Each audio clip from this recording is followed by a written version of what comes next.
విషయాన్ని మనం పక్కన పెడితే రాజశేఖర రెడ్డి మరణం తర్వాత జగన్మోహన్ రెడ్డి వైసీపీ పార్టీ పెట్టారు. అంటే కడప ఉప ఎన్నికలకు బరిలోకి దిగారు, కడప ఎన్నికలకు ఎంపీ స్థానానికి ఇచ్చేసి. అయితే అప్పటికే సానుభూతి ఎక్కువ ఉంది, వాళ్ళకంటూ మద్దతు ఉంది. ఏదో ఏడిచినారులేండి, అది ఏదో. మీరు పోటీ ఎందుకు అంటే అక్కడ ఓటమి తప్పదన్నా కూడా పోటీకి నిలబడ్డారు జగన్ మీద. ఎందుకంటే అప్పుడు రాజ్యసభ మెంబర్గా ఉన్నాను, ఏదో సరైన అభ్యర్థి లేనుకొని పెట్టినారు. కానీ స్ట్రాటజీలో ఒక విధంగా అప్పటికి కాంగ్రెసు తెలుగుదేశం మధ్యన ఆ వ్యతిరేకమైంది ఏదైతే బై ఎలక్షన్లో రిఫ్లెక్ట్ అయిందో, ఆడ ఏమైతే పార్లమెంట్ ఎలక్షన్లో రిఫ్లెక్ట్ అయిందో అది కూడా బై ఎలక్షన్లో రిఫ్లెక్ట్ అయింది. దానివల్ల ఆ తేడాలు వచ్చినాయి. లేకపోతే ఏముంది, ఆ తేడాలు ఏం లేదు.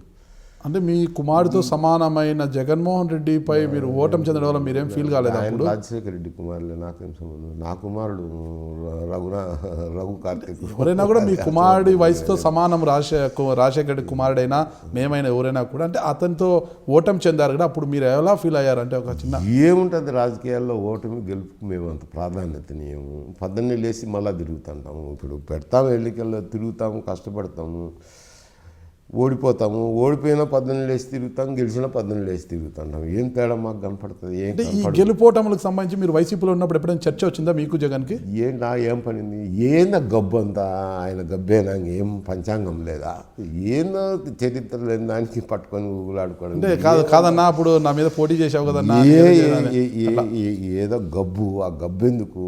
వద్దనుకున్నా, ఆ పంచాంగమే వద్దనుకున్నా, ఆ మాటే వద్దనుకున్నా, ఆ ప్రస్తావనే వద్దనుకున్నా. ఎందుకు పెద్ద ముడిపడినట్టు రోజు అతనిదే నాకు పంచాంగం. ఇప్పుడు ప్రత్యేక హోదా విషయంలో మీ వైఖరి ఏమంటారంటే, ప్రత్యేక హోదా ఏమంటున్నారు కేంద్రం? ప్రత్యేక హోదా అనేది అది విశ్లేషించి చూడాల్సిన అవసరం ఉంది.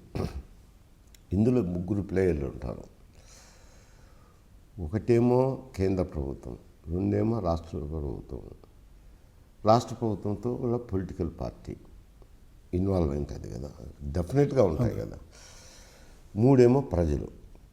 చూసినప్పుడు ఇప్పుడు ఒకటేమిటి, కేంద్ర ప్రభుత్వం మేము కొన్ని కారణాల వల్ల జిఎస్టీ అనుకోండి, ఇంకో కారణం అనుకోండి, ఆ స్కీమ్నే రద్దు చేయాలనుకున్నారనుకోండి, ఏది చెప్పొచ్చులే, ప్లానింగ్ కమిషన్ ఇవి కారణాలే. కానీ ప్రభుత్వం ఒక నిర్ణయం తీసుకునేది, ఈ డిస్పెన్స్ చేయాలా ఈ స్పెషల్ కేటగిరీ స్టేటస్.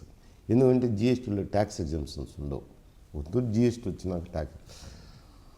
అందుకని చేసినప్పుడు ఒక ప్యాకేజ్ ఇస్తాము మీకు, స్పెషల్ కేటగిరీ స్టేటస్తో సమానమైన ప్యాకేజ్ ఇస్తామన్నారు. ప్యాకేజ్ అనౌన్స్ చేశారు. ఏం చేసినారు అని నేను కూడా పెద్ద విశ్లేషణ చేయలే.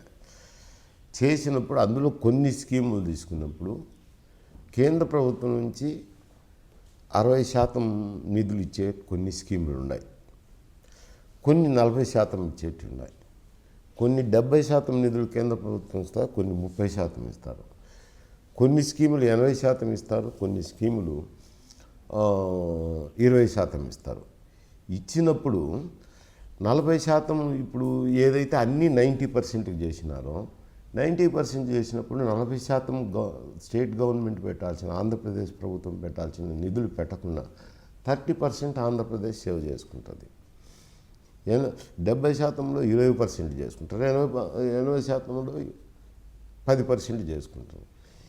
ఈ 3 కాకుండా పోలవరం అంతకుముందు 80-20 అనుకుంటాను, స్టేట్ గవర్నమెంట్ 20-80 అనుకుంటాను. ఇప్పుడు 10% మేమే పెడతామన్నారు. అంటే నేను అంతా మొత్తం ప్యాకేజ్ కాకుండా కొన్ని దృష్టాంతాలు చెప్పినప్పుడు రాష్ట్రం పే చేయాల్సింది పే చేయకుండా నిలిచిపోతే ఆ రాష్ట్రానికి ఆదాయమే కదా. ఆ రాష్ట్రానికి ఆదాయం అయినప్పుడు ఆదాయం పెరుగుతుంది కదా. అప్పుడు పెరగదనుకోండి, ఉన్న ఆదాయాన్ని ఇంకొక స్కీమ్ ఖర్చు పెట్టుకుంటాడు. ఏదైతే 4,000 కోట్ల 5,000 కోట్ల ఈ స్కీములు మిగులుతుందో ఇంకో స్కీమ్ పెడతారు. నీరు చెట్టు, ఇంకొకటి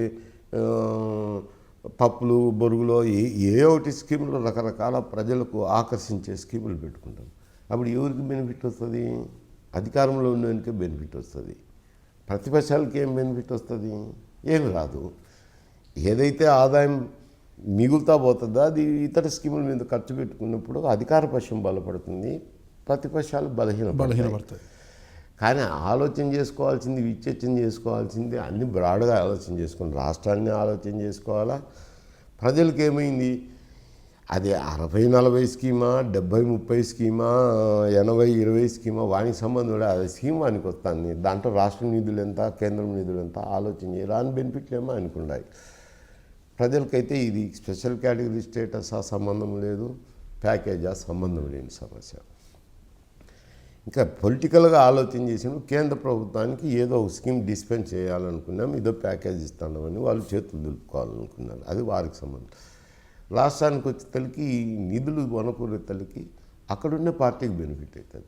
అది ఆలోచన చేయాల్సిన రాజకీయ పక్షాలు, ప్రతిపక్షాల్లో ఉండేవారు. నీ అధికార పక్షంలో డబ్బు చేస్తే నష్టం నాకు కదా అని ఇతను ఆలోచన చేసుకోవాలి. ప్రతిపక్షాల్లో ఉన్న నాయకులు ఎవరు కూడా యుద్ధతంత్రంలో రాజులైనా, బ్రిటిష్ వారైనా, ఇంకొకరైనా వారు ఆర్థికంగా బలపడుతున్నారు అని అంటే కనుక ఇప్పుడు ఉంది పాకిస్తాన్, ఇండియా. పాకిస్తాన్ ఆర్థికంగా బలహీనంగా ఉండాలని ఇండియా కోరుకుంటుంది, ఇండియా బలహీనంగా ఉండాలని చైనా కోరుకుంటుంది. ఎందుకంటే వాళ్ళ ప్రత్యర్థులు కాబట్టి.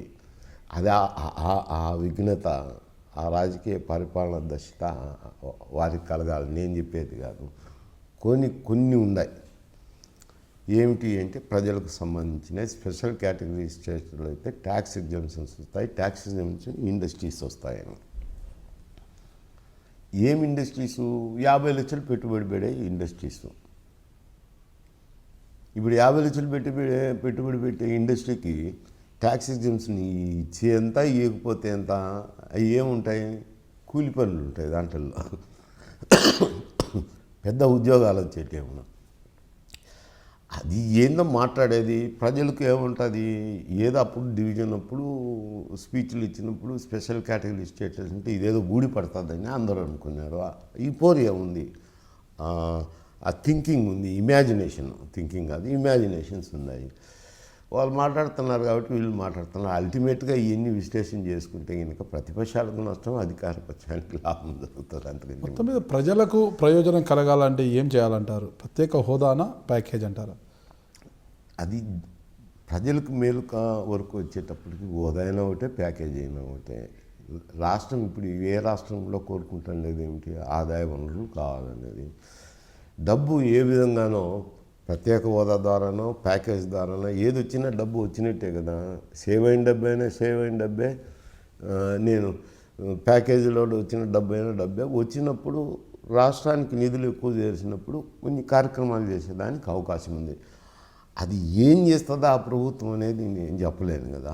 అభివృద్ధి కార్యక్రమాలకు కేటాయించుకుంటుందా, సంక్షేమ కార్యక్రమాలకు కేటాయించుకుంటుందా, అవి ప్రజలకి ఎంత ఉపయోగపడుతుంది అనేది ఆ ప్రభుత్వం విశ్లేషణ చేసుకోవాల్సింది. రాష్ట్రానికైతే ఆదాయం మాత్రం మేలు జరుగుతుంది. ప్యాకేజీలైనా కేటగిరీ స్టేటస్లో అయినా. ప్రస్తుతం కేటగిరీ స్టేటస్ కంటే ఆడ కూడా స్కీమ్స్ వస్తాయి కాబట్టి సేమ్ అంతే. రాజకీయాల్లో ఒక పార్టీలో గెలిచి మరో పార్టీకి వెళ్ళి ఫిరాయింపుదారుల పరిస్థితి ఎక్కువైపోయిందనమాట. దాదాపు ఒక వైసీపీ నుంచి 20 మంది వెళ్ళిపోయారంటే ఈ ఫిరాయింపుదారులకు మీరు ఏమైనా సూచనలు ఇస్తారా? అది కరెక్ట్ అంటారా? బ్రహ్మాండమైన ప్రశ్న అడిగారు మీరు మాత్రం. ఎందుకంటున్నాను అంటే బ్రహ్మాండమైన ప్రశ్న.